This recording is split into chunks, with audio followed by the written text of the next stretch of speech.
ఓం శ్రీ గురుభ్యో నమః. శ్రీ సాయి గృహవాస్తు వీక్షిస్తున్నటువంటి మీ అందరికీ కూడాను సాయినాథుని ఆశీస్సులు ఎల్లవెల్ల ఉండాలని కోరుకుంటూ మీ శ్రేయభిలాషి బివి రమణాచారి. ఈరోజు వాస్తుకు సంబంధించినటువంటి అంశాల్లో మనకి వీధి పోట్లు అలాగే వీధి శూల వీటి వల్ల మనకి ఇబ్బందులు కలగడానికి కారణం ఏంటి అంటే, కొన్ని వీధి పోట్లు మంచి ఫలితాన్ని ఇస్తాయి, కొన్ని వీధి పోట్లు చెడు ఫలితాలను ఇస్తున్నాయి. ఇలా ఎందుకు జరుగుతుంది? మనకి చెడు వీధి పోట్లు దక్షిణ నైరుతి, పశ్చిమ నైరుతి, తూర్పు ఆగ్నేయం, ఉత్తర వాయువు నుంచి ఇవి చెడు వీధి పోట్లుగా మనం వాస్తులో పరిగణనలోకి తీసుకుంటున్నాం. వీటి వలన ఇబ్బందులు కలుగుతాయని మనం చెప్పడం జరుగుతుంది. అందరికీ తెలిసినటువంటి విషయమే. అది అటువైపు నుంచి వచ్చినటువంటి వీధి పోట్ల వలన మనకి చెడు జరుగుతుందా, లేకుంటే అటువైపు నుంచి ఆ మార్గం నుంచి వచ్చినటువంటి మనుషుల యొక్క రద్దీ, వారి యొక్క దృష్టి, అటువైపు నుంచి వచ్చినటువంటి వాహనాలు కానీ ఆ మార్గాల నుంచి వచ్చినటువంటి మనుషుల యొక్క దృష్టి వలన చెడు కలుగుతుందా? అసలు చెడు కానీ మంచి కానీ జరగడానికి కారణం ఏంటి? వీటి గురించి పూర్తిగా వివరణ ఇవ్వాలనుకుంటున్నాను. దాని గురించి కొంచెం టైం పడుతుంది. అది మీకు నేను డ్రాయింగ్ వేసి అది చూపిస్తాను. ఇది ఎంతవరకు నివారణ సాధ్యమా అవుతుందా కాదా అనేది కూడాను నేను మీకు తెలియజేస్తాను. ఇప్పుడు నేను ముందుగా ఒక చతురస్రాకారం కలిగినటువంటి ఒక స్థలం అనుకోవచ్చు మీరు, లేకుంటే ఒక గృహం అనుకోవచ్చు. ఈ భాగం దానికి 4 వైపులా రోడ్లు నేను వేశాను. ఇవి వీధులు అనుకోవచ్చు, మీరు రోడ్లు అనుకోవచ్చు, రాజమార్గాలు అనుకోవచ్చు. నేను వీధి అని రాస్తాను. ఇది పశ్చిమం వీధి, ఇది ఉత్తరం వీధి, అలాగే ఇది తూర్పు వీధి, ఇది దక్షిణం వీధి, ఇది దక్షిణం వీధి. ఇలా 4 వైపుల వీధులు ఎందుకు రాశానంటే, ఒకే ముఖద్వారానికి వీధి పోట్ల వలన ఇప్పుడు నేను చెప్పాలనుకుంటున్నటువంటి విషయం ఏంటంటే, మనకి ఏ ముఖమైనా సరే, ఏ దిక్కు నుంచి అయినా సరే వీధి పోట్లు చెడు ఫలితాలు కానీ మంచి ఫలితాలు కానీ ఇవ్వడానికి కారణం ఏంటి? ఏ దిక్కులో ఉన్నటువంటి వీధి పోట్లు చెడు ఫలితాలు ఇస్తున్నాయి, ఏ దిక్కులో ఉన్నటువంటి వీధి పోట్లు మంచి ఫలితాలు ఇస్తున్నాయి అన్న విషయం చాలామందికి ఇప్పటికే తెలుసు. కానీ ఎందువలన అవి చెడు కలిగిస్తున్నాయి, ఎందువలన అది మంచి ఫలితాలు కలిగిస్తున్నాయి అనడానికి మూల కారణాలు కొన్ని ఉన్నాయి. దాని గురించి నేను విశదీకరించి చెప్పాలని ఈరోజు మళ్ళీ నేను వీధి పోట్ల గురించి చెప్పడం జరుగుతుంది. ఇప్పటికే దీని గురించి అందరికీ తెలుసు, కానీ మరొకసారి మీకు తెలియజేయడానికి కారణం ఏంటంటే, దానికి మూల కారణాలు కొన్ని ఉన్నాయి. వీధి పోట్లు అనేటటువంటివి చెడు దిక్కుల నుంచి వచ్చినటువంటి వీధుల వలన, ఆ వీధుల నుంచి ఆ దిక్కుల నుంచి వచ్చినటువంటి వీధుల నుంచి వచ్చినటువంటి మనుషుల దృష్టి గృహానికి తగలడం వలన చెడు కలుగుతుందా, లేకపోతే మరి ఎందుచేతన చెడు కలుగుతుంది అనేది ఒక సందేహం. నిజం చెప్పాలంటే చెడు వీధి పోట్లు దక్షిణ నైరుతి కానీ పశ్చిమ నైరుతి కానీ ఇటువైపు నుంచి, ఉదాహరణకి ఇటువైపు దక్షిణ నైరుతి వీధి పోటు ఉంది అనుకుందాం, అలాగే పశ్చిమ నైరుతి వీధి పోటు ఉంది. ఇటు నుంచి వచ్చినటువంటి వీధి పోట్ల నుంచి, ఆ వీధుల నుంచి వచ్చినటువంటి మనుషులు, వారి యొక్క దృష్టి వలన అక్కడ చెడు కలుగుతుంది. అంటే అక్కడ మనకి శాస్త్రంలో ఏం చెప్పాలంటే, దక్షిణ నైరుతి నరదృష్టి వీధి పోటు అని చెప్పాలి. కానీ శాస్త్రంలో అలా చెప్పడం లేదు. దక్షిణ నైరుతి వీధి పోటు వీధి శూల అని చెప్తున్నారు.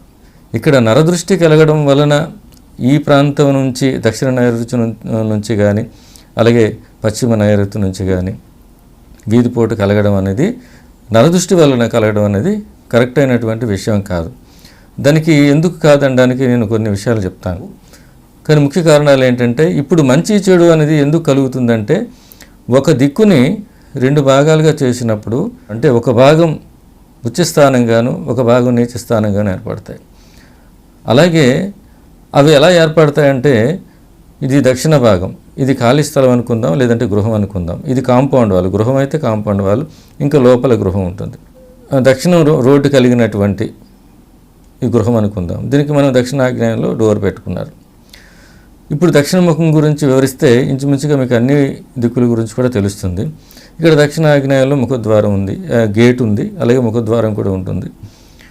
ఇప్పుడు ఏం జరుగుతుందంటే మనం ఈ స్థలానికి కానీ ఈ గృహానికి కానీ ఉచ్చ నీచ స్థానాలు దక్షిణం వైపు ఏది ఉచ్చస్థానం ఏది నీచస్థానం అనేది తెలుసుకోవాలంటే మొత్తం పొడవైతే దక్షిణ భాగం ఎంత ఉందో దాన్ని సమభాగాలుగా చేసినట్టయితే ఈ మధ్యస్థంగా మనం వేరు చేసినట్టయితే ఈ దక్షిణ మధ్య భాగం నుంచి తూర్పు వరకు కూడాను అంటే ఆగ్నేయం వరకు కూడాను ఇక్కడ మనకి ఆగ్నేయం, అలాగే ఇక్కడ నైరుతి, ఇది వాయువు, ఇది ఈశాన్యం, మూలలు మొత్తం 8 దిక్కులు మనకి ఏర్పడ్డాయి. ఇక్కడ దక్షిణ మధ్య భాగం నుంచి ఆగ్నేయ మూల వరకు అంటే తూర్పు భాగం వరకు ఇది ఉచ్చస్థానంగా ఏర్పడుతుంది. అలాగే దక్షిణ భాగం నుంచి పశ్చిమ భాగం వరకు అంటే పశ్చిమ దిక్కు వరకు అంటే నైరుతి మూల వరకు ఇది నీచ స్థానంగా ఏర్పడుతుంది. ఇది తూర్పు భాగం, ఇది పశ్చిమ భాగంగా ఏర్పడింది. ఈ పశ్చిమ భాగం అనేది నీచ స్థానం అవుతుంది, తూర్పు భాగం అనేది ఉచ్చస్థానం అవుతుంది. అలాగే ప్రతి భాగం కూడాను ప్రతి దిక్కు కూడాను ఈ పశ్చిమ దిక్కుని 2 భాగాలు చేసినప్పుడు ఈ ఉత్తరం వైపు పశ్చిమ మధ్య భాగం నుంచి ఉత్తరం వైపు ఉండేటటువంటి భాగం ఉచ్చస్థానంగాను, అలాగే దక్షిణం వైపు ఉండేటటువంటి స్థానం ఈ నైరుతి కార్నర్ వరకు ఇది నీచస్థానం. ఇక్కడ ఇది ఉచ్చస్థానం, ఇది నీచస్థానం, మళ్ళీ ఇది నీచస్థానం, ఇది ఉచ్చస్థానం, ఇలా ఏర్పడుతున్నాయి. మళ్ళీ అటు తర్వాత ఉత్తర భాగాన్ని 2 భాగాలుగా మనం వేరు చేసినప్పుడు ఇది ఉత్తర భాగం మధ్య భాగం నుంచి పశ్చిమ భాగం వరకు ఉన్నటువంటి స్థలం, పశ్చిమ దిక్కుగా ఉన్నటువంటి స్థలం ఇది నీచస్థానం అంటే వాయువం వరకు. ఉత్తర మధ్య భాగం నుంచి తూర్పుకు ఉండేటటువంటి స్థలం ఇది ఉచ్చస్థానం అంటే ఈశాన్యం కార్నర్ వరకు ఉండేటటువంటి స్థలం. అలాగే తూర్పు మధ్య భాగం నుంచి ఉత్తరం వైపు ఉండేటటువంటి స్థానం ఏదైతే ఉందో ఇది ఉచ్చస్థానం అంటే ఈశాన్యం వరకు. అలాగే ఉత్తర మధ్య భాగం నుంచి దక్షిణం వైపు ఉండేటటువంటి స్థానం ఏదైతే ఉందో ఇది నీచస్థానం. అందుకే ఇక్కడ మనకి ఉచ్చ నీచాలు ఏర్పడ్డాయి.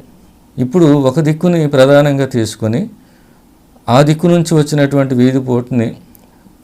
వీధిపోటు యొక్క దోషాన్ని అధిగమించడానికి ఎటువంటి జాగ్రత్తలు తీసుకోవాలి, అలాగే అది ఎలా చెడు కలిగిస్తుంది అనేది ఇప్పుడు ప్రధాన అంశం. వాస్తులో అతి ముఖ్యమైనటువంటి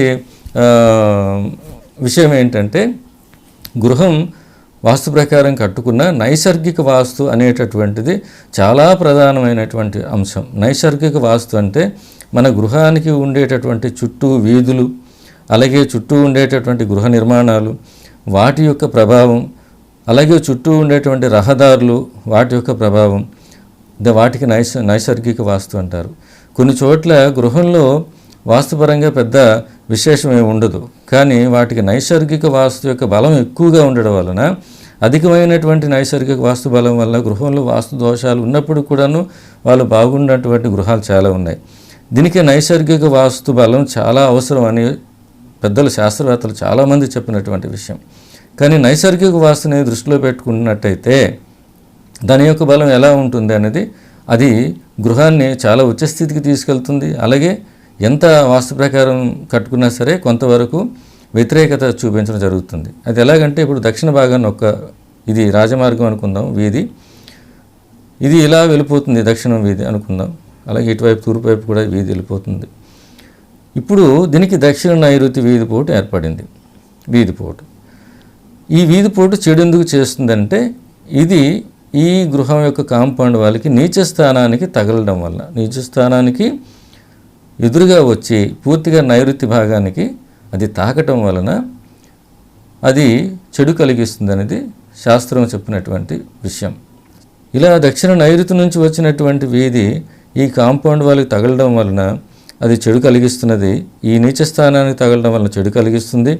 ఉచ్చ స్థానాలకి ఎదురుగా ఉన్నటువంటి ఇప్పుడు ఉత్తరీశాన్యం, అలాగే పశ్చిమ వాయువ్యం వైపు, ఎందుకంటే ఇది ఉచ్చ స్థానం కాబట్టి వీధులు, అలాగే ఉత్తర వాయువ్యం ఇది నీచ స్థానం కాబట్టి చెడు కలిగిస్తుంది. తూర్పు ఈశాన్యం ఇది ఉచ్చ స్థానం కాబట్టి మంచి కలిగిస్తుంది. అలాగే తూర్పు ఆగ్నేయం ఇది నీచ స్థానం కాబట్టి ఈ దిక్కుకి ఇది చెడు కలిగిస్తుంది. అలాగే దక్షిణ ఆగ్నేయం వీధి చూపు ఉన్నట్టయితే ఇది ఉచ్చస్థానం కాబట్టి ఇక్కడ మంచి మంచి సుఫలితాలు ఇస్తుందని ఈ విధంగా వీధి పోట్లను నిర్ణయం చేశారు. అశుభ ఫలితాలు ఇచ్చేటటువంటి వీధి పోట్లు. మరి ఇటు నుంచి దక్షిణ నైరుతి నుంచి వచ్చినటువంటి వీధి ఆ రాజమార్గం ఏదైతే ఉందో ఆ మార్గం నుంచి వీధి పోటు వలన చెడు కలుగుతుందా? కొంతమంది ఏం చెప్తారంటే అటు నుంచి వచ్చినటువంటి మనుషులు వారి యొక్క దృష్టి గృహంపై పడడం వలన అది ఆ దోషం ఏర్పడుతుంది, దృష్టి దోషం అని. ఇలా దక్షిణ నైరుతి వైపు నుంచి వచ్చినటువంటి వీధిపోటు నరదృష్టి వలన కలుగుతున్నట్టయితే శాస్త్రంలో ఏం చెప్పాలి? దక్షిణ నైరుతి నరదృష్టి వీధిపోటు అని చెప్పాలి. కానీ శాస్త్రంలో అలా చెప్పలేదు. దక్షిణ నైరుతి వీధిపోటు అని చెప్పింది, అలాగే వీధి శూల అని చెప్పింది. ఇలా ఎందుకు కలుగుతుందంటే మనకి నైసర్గిక వాస్తులో ఈ నిర్మాణానికి కానీ ఈ నిర్మాణానికి ఈ గృహానికి నైరుతి భాగం నుంచి నైరుతి భాగానికి దక్షిణ వైపు రోడ్డు ఉన్నప్పటికీ రహదారి ఉన్నప్పుడు కూడాను పూర్తిగా నైరుతి భాగం నుంచి మార్గం కలిగి ఉండడం వలన, రాజమార్గం కలిగి ఉండడం వలన, వీధి కలిగి ఉండడం వలన, ఏదనుకోండి అది చాలా విశాలమైనటువంటి మార్గం కానీ చిన్న వీధి కానీ ఏదైనా కలిగి ఉండడం వలన ఈ దిక్కు నుంచి ఈ గృహానికి, అంటే చెడు దిక్కు నుంచి ఈ గృహానికి వెలుపలు ఉన్నప్పుడు కూడాను, ఈ చుట్టూ కాంపౌండ్ ఉన్నప్పుడు కూడాను ఈ గృహానికి ఈ భాగంలో ఈ మార్గం కలిగి ఉండడం వలన దీనివలన ఈ గృహానికి చెడు ఫలితాలు ఉంటాయని శాస్త్రం చెప్పినటువంటి విషయం. అలాగే అటువైపు నుంచి కొన్ని చోట్ల ఏంటంటే ఇలాగ ఈ నైరుతి భాగం నుంచి కొన్ని ఊర్లో కొన్ని వీధుల వైపు వెళ్ళొచ్చు, మరికొన్న చోట్ల వేరే మా గ్రామాలు కూడా వెళ్ళేటటువంటి దారులు ఉంటాయి ఈ నైరుతి మార్గం నుంచి. ఈ వీధి ఎంత పొడవు నిటారుగా ఉండి ఎంత పొడవుగా ఉంటే అంత చెడు కలిగిస్తుంది అనమాట. అది ఉచ్చస్థానంలోనూ కూడా అంత ఉచ్చస్థితి కలిగిస్తుంది. ఇప్పుడు తూర్పు ఈశాన్యంలో కానీ వీధి చాలా పొడవైనటువంటి 1 కిలోమీటరు పొడవున ఉన్నట్టయితే అది ఎంత పొడవుగా ఉన్నట్టయితే అంత ఉచ్చస్థితిని కలిగిస్తుంది ఉచ్చస్థానంలో ఉన్నప్పుడు. అలాగే నీచ స్థానంలో కలిగినటువంటి వీధి పోట్లు ఎంత పొడవుగా ఎంత ఎక్కువ దూరం నుంచి తగిలినట్టయితే అంత ఇబ్బంది కలిగిస్తుందని శాస్త్రం చెప్తున్నటువంటి విషయం. అదే కాకుండా నేను పరిశోధన ద్వారా కూడా తెలుసుకున్నటువంటి విషయం. ఇప్పుడు ఏంటంటే ఇటు నుంచి వచ్చేటటువంటి వీధి, దీనికి వీధి పోటు అనడానికి కారణం ఏంటంటే ఈ వీధి వలన దీనికి ఇబ్బంది కలుగుతుంది కాబట్టి ఈ స్థానానికి నైరుతి స్థానానికి దాన్ని పోటు అన్నారు, అంటే వీధి పోటు. ఎందుకంటే మనకి నైసర్గిక వాస్తులో ఇక్కడ ఒక కీలకమైనటువంటి విషయాన్ని చెప్తాను. ఇక్కడ వీధి లేకుండా ఒక చెరువు ఉందనుకోండి, రోడ్డుకి అవతల వైపు ఉన్నప్పుడు కూడాను ఈ నిర్మాణానికి ఈ చెరువు వలన ఇబ్బంది కలుగుతుంది. ఇది శాస్త్రం చెప్పినటువంటి విషయం. అది నైసర్గిక వాస్తు దోషం అన్నమాట. అలాగే ఇక్కడ చెరువు లేకుండా ఇటువైపు అన్నీ కూడాను, ఇప్పుడు ఇక్కడ వీధి ఉందంటే ఇటువైపు ఎలాగైతే నిర్మాణాలు ఉన్నాయో ఇటువైపు కూడా అన్ని నిర్మాణాలు ఉంటాయి. ఇటువైపు సరిగ్గా ఈ దక్షిణ నైరుతికి ఖచ్చితంగా ఈ నైరుతి భాగంలో పెద్ద నిర్మాణం ఉందనుకోండి, ఒక 10 అంతస్తులు అపార్ట్మెంట్ కానీ ఈ గృహం కంటే ఎత్తైనటువంటి ఒక 3 అంతస్తులు 4 అంతస్తుల బిల్డింగ్ కానీ ఉందనుకోండి, ఈ గృహం వలన ఈ గృహానికి నైరుతి భాగంలో ఉండేటటువంటి ఈ నిర్మాణం వలన దీనికి మంచి ఫలితం వస్తుంది. అది నైసర్గిక వాస్తు యొక్క బలం. అటువంటప్పుడు ఇక్కడ ఏవీ గృహం లేకుండా ఈ స్థానంలో ఇక్కడ వరకు వచ్చి నిర్మాణాలు ఆగిపోయి ఇక్కడ మార్గం గుండా రోడ్డు ఉండి అక్కడ ఖాళీ ఏర్పడి రాజమార్గం ఏర్పడడం వలన ఇక్కడ నైరుతి ఒక విధంగా పొడవాటి ఖాళీ స్థలం ఏర్పడుతుంది. అటు నుంచి వచ్చినటువంటి కానీ ఇటు నుంచి వెళ్ళేటటువంటి మనుషులు కానీ వారి యొక్క మార్గం ఏంటంటే ఈ గృహానికి నైరుతి రాజమార్గం కలిగి ఉండడం అవుతుంది. దానివలన ఏంటంటే ఇక్కడ ఏంటంటే గృహంలో మనకి నైరుతి నుంచి ద్వారాలు ఉంటే నైరుతి గేట్లు ఉన్నాయనుకోండి, ఆ గేట్లు ఎలాగైతే గృహానికి నైరుతి మార్గాలు కలిగించి దక్షిణ నైరుతి గేటు చెడు కలిగిస్తుందో అలాగే గృహానికి వెలుపల దక్షిణ రోడ్డు కలిగి ఉండి కూడాను ఆ దక్షిణ నైరుతి గృహానికి వెలుపల దక్షిణ నైరుతి నుంచి మళ్ళీ రాజమార్గం ఉండడం వలన కూడాను అదే చెడు కలిగిస్తుంది అన్నమాట. గృహ నిర్మాణంలో ప్రధానమైనటువంటి గృహంలో 4 భాగాలు చేసినట్టయితే ఈ నైరుతి నుంచి ద్వారం ఉన్నట్టయితే అది చాలా ప్రమాదం. దానికంటే కాంపౌండ్ వాళ్ళకి నైరుతి ద్వారం అది ప్రమాదం.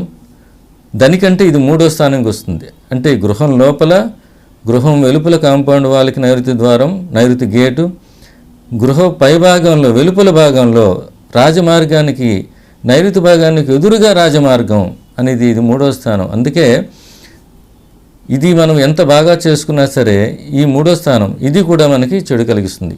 నైరుతి భాగం నుంచి రాజమార్గం అనేది నైరుతి వీధి కలిగి ఉండడం అనేది అది వీధి పోటు అని ఎందుకన్నారంటే వేద కలిగించేది. వేద కలిగించడం అంటే ఆ గృహానికి బాధని కలిగించేది. అందుకే దాన్ని పోటు అన్నారు, వీధి పోటు అన్నారు. మరి వీధి చూపు అన్నారు దేనికంటే శుభ ఫలితాలు ఇచ్చేటటువంటి తూర్పు ఉత్తర ఈశాన్యాలు వాటికి వీధి చూపులు అని శుభ ఫలితాలు ఇచ్చేటటువంటి వీధులకి అవి కూడాను. ఇక్కడ ముఖ్య ఉద్దేశం ఏంటంటే నైరుతి వీధిపోటు, పశ్చిమ నైరుతి కానీ దక్షిణ నైరుతి కానీ వీధిపోట్లు అవి ఎన్నో రకాలుగా ఉంటాయి. ఇప్పుడు ఇలా వీధి వచ్చి ఇటువైపు మరి రోడ్డు లేకుండా ఇక్కడ నుంచి దక్షిణ నైరుతి వీధి ఇలా వచ్చి ఇలా తిరిగి ఇక్కడే మన ఇంటి దగ్గరే మలుపు తిరిగి మళ్ళీ పశ్చిమానికి వెళ్ళిపోవచ్చు. ఇది కూడా ఒక విధమైనటువంటి వీధిపోటీ. ఇలా ఎన్నో రకాలుగా ఉన్నాయి. మళ్ళీ అటు తర్వాత ఇలా వచ్చి మళ్ళీ ఇలా పశ్చిమానికి వెళ్ళినటువంటి వీధిపోట్లు అంటే 2 నైరుతి వీధిపోట్లు కలిగినటువంటి పరిస్థితులు కూడా ఉన్నాయి. అటువంటప్పుడు ఈ గృహానికి ఇంకా నైరుతి యొక్క వీధిపోట్ల తాలూకు చెడు ఫలితం చాలా ఎక్కువగా ఉంటుంది. ఈ ఒక్కటే ఇలా దక్షిణం వైపు ఎలాగైతే ఈ వీధి ఉన్నప్పుడు ఇటువైపు రాజమార్గం ఉన్నప్పుడు ఈ గృహానికి చెడు చేస్తుందో ఇలాగ పశ్చిమ వైపు ఉన్నప్పుడు కూడాను అటువంటి చెడే కలిగిస్తుంది. దక్షిణం వైపు ఉండేటటువంటి వీధి చూపు, ఈ వీధి పోటు స్త్రీలకు ఎక్కువగా ఇబ్బంది పెడుతుంది. అలాగే అనారోగ్యాలకు ఎక్కువ దారితీస్తుంది, ఎక్కువ ప్రమాదాలకు దారితీస్తుంది. పశ్చిమ వైపు ఉండేటటువంటి వీధిపోటు పురుషుల మీద ఎక్కువ ప్రభావం కలిగిస్తుంది. పశ్చిమ వైపు ఉండేటటువంటి వీధిపోటు పురుషులపై వారి యొక్క ఆరోగ్య స్థితిగతులపై ఎక్కువ ప్రమాదాన్ని కలిగిస్తుంది పశ్చిమ వైపు ఉండేటటువంటిది. అది ఒకటి బాగా గమనించాలి. మరి వీటి నుంచి మనం సరిపెట్టుకోవాలి అంటే నివారణ మార్గం ఏంటుందా అని అనుకుంటే ఎక్కువ శాతం అందరూ చెప్పేది ఏంటంటే ఇప్పుడు ఇది మన కాంపౌండ్ వాల్ ఉంది. ఈ కాంపౌండ్ వాళ్ళకి ఈ వీధికి ఎదురుగా మనం అడ్డుగా ఒక గోడ కట్టుకోవాలి. ఇక్కడ కట్టుకుంటే దోషం పోతుందంటే ఒక 50% దోషం మాత్రమే పోతుంది. ఎందుకంటే పూర్తిగా ఈ మార్గం ఎంత వెడల్పు ఉందో అంత వెడల్పున ఇక్కడ గోడ కట్టవలసిన అవసరం ఉంటుంది. ఒకవేళ గోడ కట్టినట్టయితే అది 10 అడుగులు ఎత్తు కట్టవలసిన స్లాబ్ ఎంత హైట్ ఉందో ఫస్ట్ ఫ్లోర్ గ్రౌండ్ ఫ్లోర్లో ఉండేటువంటి బిల్డింగ్ స్లాబ్ ఎంత హైట్ ఉందో అంత హైటు గోడ కట్టవలసి ఉంటుంది. అటువంటప్పుడు మాత్రమే కొంతవరకు ఫలితం ఉంటుంది. కానీ అంత గోడ అక్కడ కట్టినట్టయితే బిల్డింగ్ తాలుగా ఎలివేషన్ పోతుంది. అంటే ఎవరికైనా చూసేవారికి ఏంటంటే ఏంటి ఇంత పెద్ద గోడ కట్టారు బయట అన్నట్టు ఉంటుంది. అంతేకాకుండా ఆ గోడ కట్టడానికి పిల్లర్స్ వేసి దానికి సపోర్టింగ్ ఇచ్చి గోడ కట్టాలి, లేదంటే గోడ తిరగబడిపోతుంది. కానీ 5 అడుగులు 6 అడుగులు గోడ కడితే మాత్రం అది ఒక 50% మాత్రం ఏదైనా చిన్న చాటు పెడితే దాని తాలుగా దోషం పోతుంది అనుకుంటే మాత్రం ఒక 50% మాత్రం పోతుంది. కానీ ఎప్పుడైనా స్థలం తీసుకునేటప్పుడు దక్షిణ నైరుతి కానీ పశ్చిమ నైరుతి కానీ వీధిపోట ఆ స్థలానికి ఉంది, మరి మనకి వేరే గత్యంతరం లేదు, ఆ స్థలంలో మనం గృహం కట్టుకోవాలనుకుంటే మాత్రం దక్షిణ నైరుతి వీధిపోటు ఉన్నప్పుడు ఒక 2 అడుగుల స్థలం వదులుకొని ఆ దక్షిణ భాగం అంతా కూడాను అంటే ప్రధాన మధ్య భాగం నుంచి నైరుతి మూల వరకు కూడాను పొడవాటి చెట్లు పూర్తిగా నాటేయాలి. అంటే ఆ భాగం కనిపించకుండా అప్పుడు నాటినట్టయితే ఆ గృహ నిర్మాణం కంప్లీట్ అయ్యేటప్పటికి ఆ పొడవాటి చెట్లు కనీసం 8 అడుగులు 9 అడుగులు ఎత్తు వరకు కూడాను అవి పెరిగే అవకాశం ఉంది. అప్పుడు ఈ వీధిపోటు నుంచి చాలా వరకు తప్పించుకోవడానికి ఒక అవకాశం ఉంది. ఇంకా పూర్తిగా ఇప్పుడు నేను చెప్పింది ఏంటంటే దక్షిణ నైరుతికి పనిచేస్తుంది, అలాగే పశ్చిమ నైరుతికి కూడాను ఇదే విధానంగా పనిచేస్తుంది. అది కాకుండా పూర్తిగా నివారణ ఆ పోటు ఉండకూడదు అనుకుంటే మాత్రం ఇంకా విశాలమైన స్థలం కలిగినటువంటి వాళ్ళు ఎక్కువ స్థలాన్ని ఒక 5 అడుగుల స్థలాన్ని కానీ 6 అడుగుల స్థలాన్ని కానీ విడిచిపెట్టుకొని దక్షిణ మధ్య భాగం నుంచి నైరుతి కార్నర్ వరకు కూడాను పూర్తిగా షాపింగ్స్ అంటే వరుసగా చిన్న చిన్న షాపులు అనేవి కట్టి, చిన్న చిన్న షాపులు అంటే పాన్ షాపులు లాంటివి అలాంటివి ఉంటాయి ఏర్పాటు. అలాంటి వరుసగా కట్టుకొని ఈ మూల వరకు కట్టినట్టయితే అప్పుడు ఈ నైరుతి వీధి పోటు యొక్క దోషం అనేది చాలా వరకు అంటే 90%, 100% ఉండదని చెప్పాలి. ఎందుకంటే అప్పుడు ఇవి వేరే నిర్మాణాలు, ఇక్కడ నిర్మించే నిర్మాణాలు వేరే నిర్మాణాలు అవుతాయి. ఈ నిర్మాణం కాకుండా ఈ నిర్మాణాలకి అప్పుడు ఆ వీధి పోటు తగులుతుంది. కానీ ఇక్కడ మీరు అనొచ్చు, మరి అప్పుడు ఆ నిర్మాణాలకి ఆ షాపులకి వీధి పోటు తగులుతుంది కదండి అని అనొచ్చు. అప్పుడు ఏం చేయాలంటే మొట్టమొదటి నైరుతి కార్నర్ నుంచి ఈ వీధి పోటు ఎంత వెడల్పు ఉందో అంత వెడల్పున ఖచ్చితంగా ఒక షాప్ నిర్మాణం చేయాలి. ఆ షాపు కాంపౌండ్ వాళ్ళకి తగలకూడదు. అప్పుడు ఏమవుతుందంటే ఆ షాప్కి ఈ వీధి పోటు అనేది దక్షిణం వీధి పోటు అవుతుంది. ఈ ఒక్క షాప్కి ఎదురుగా ఉండేటటువంటి ఈ వీధి దక్షిణం వీధి పోటు అవుతుంది. ఆ విధంగా ఏంటంటే అలాగే మీరు ఒక షాప్ కట్టుకున్నా సరే వీధి పోటు నుంచి తప్పించుకోవచ్చు. ఆ తర్వాత 2 షాపులు కట్టుకున్నా ఇబ్బంది ఏం లేదు. ఎందుకంటే రెండో షాప్కి ఇది నైరుతి వీధి పోటు కాదు.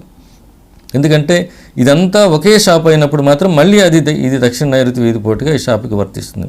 ఇవి వేరు షాపులు అయ్యేటప్పుడు మాత్రం దీనికి ఇది దక్షిణం వీధి చూపుగా వస్తుంది. అప్పుడు వీధి చూపుగా వస్తుంది, వీధి పోటుగా రాదు. మిగతా షాపులకి ఈ వీధి వలన ఎటువంటి ఇబ్బంది ఉండదు. ఇది ఎంత వెడల్పు ఉందో వీధి కానీ రోడ్డు కానీ ఎంత వెడల్పు ఉందో అంత వెడల్పున ఒక చిన్న షాప్ ఏర్పాటు చేసుకున్నట్టయితే అప్పుడు 100% ఈ దక్షిణ నైరుతి కానీ పశ్చిమ నైరుతి కానీ వీధి పోట్ల నుంచి తప్పించుకునే అవకాశం ఉంది. అది ఎప్పుడు విశాలమైనటువంటి స్థలం ఉన్నటువంటి వారికి ఇది ఒక మంచి అవకాశం. అలాగే పశ్చిమ నైరుతి కూడా అలాగే తప్పించుకోవచ్చు.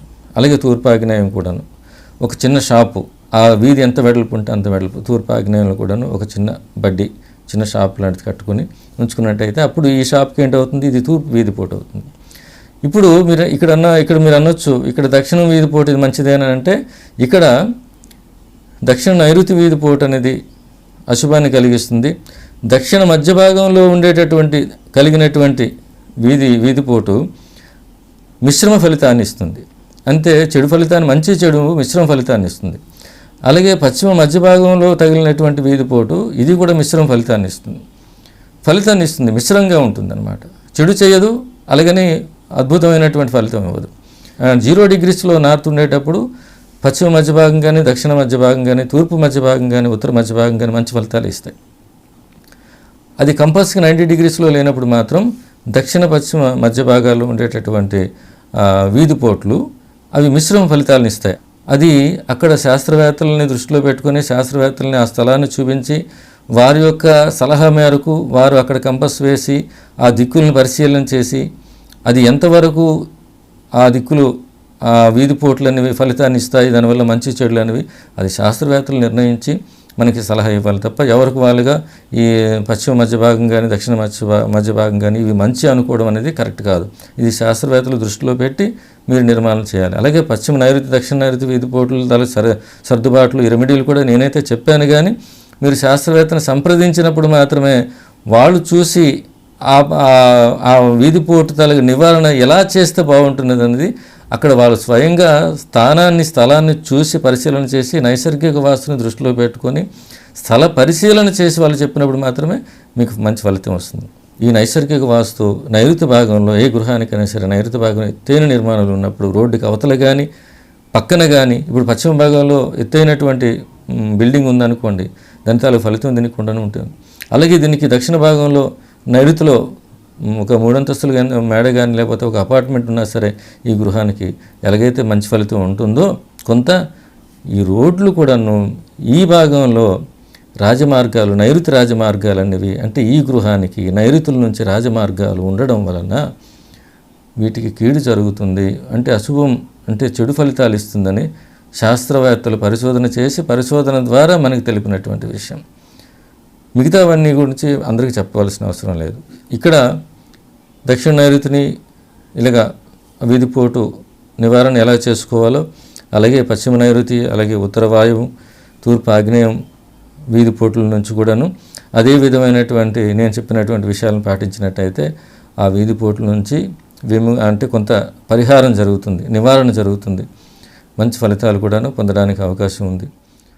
ఇప్పటివరకు ఈ ఛానల్ వీక్షించినటువంటి మీ అందరూ కూడాను సాయినాథుని ఆశీస్సులు ఎల్లవెల్ల ఉండాలని కోరుకుంటూ మీ శ్రేయభిలాషి బివి రమణాచారి. ఓం శ్రీ సాయిరామ్.